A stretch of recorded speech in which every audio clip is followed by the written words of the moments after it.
აკრძალვები იყო დედისგან რამე შეზღუდვები თუ გზდიდა თავისუფლად? აკრძალვა იყო იცით რა, ეკლესია ხო არის იქ მაჭარიშვილზე. რუსული ეკლესია? რუსული ხო არის იქ და რომ ჩავივლედი ხოლმე სულ მესმოდა, სანამ სკოლაში მივიცოდი, მესმოდა სიმღერა. პატარა გუნდი და ავე მარია და რაღაცები და ეკლესიიდან. ხო, ერთხელ შატაოზე წავედი და შევედი იქ სწავლასა. რომ დაიწყეს სიმღერა, მე ავყევი და მე მქონდა კლავიატურა, სოპრანო, პატარა ვიყავი ხო და დავიწყეს სიმღერა და ვიღაცა მოვიდა ესე და არ წახვიდი არ სადო რომ დავთარდება, მეუშენო იქ გაგიყვანო. უკან დაგაყენებთ და იქ შე როგორც იმღერეო ზემოთ რომ წახვიდიო, ამას გააკეთებ. გამეხარდა ძალიან. ხო და ღერის გუნდი ყველაფერი და ავწიე სიმღერა უკვე რაღაც იმპროვიზაციებშიც გადავედი. ხო და ვიღაცამ ესე უკნიდა თმაში ესე მომავლო ხელი და გამათრია უკან. ვინ იყო? დედაჩემი. შემთხვევით მოვიდა? და მეზობელს უთქვია, გიულიო სკოლაში არ დადისო. ღერის ეკლესიაში მერისო. გაგიბრაზდა თამის. დავიდარიშდა.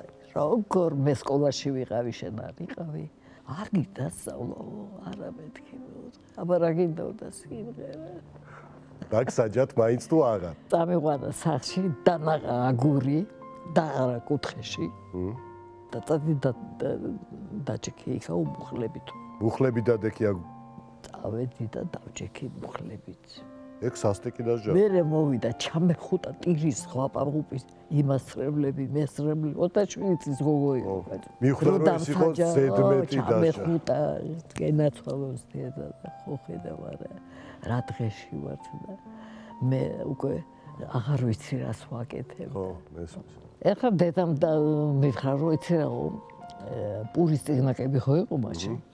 მეორე რეპეტიციაზე მივდივარო და შენ ყოველთვისო პურის წიგნაკი გქონდეს. ნუ ყინავს რაღაცა საშინლად. მივედი ფურნეში და დიდი რიგი დგას და დამიყვირა. რატო იცი უკვე პურს ყიდის, იმას უკვე ფული აქვს. წიგნაკი გავხსენი მუჭა და მუჭაში არაფერი არ მაქვს. არ გაქვს? უი. გავარდი.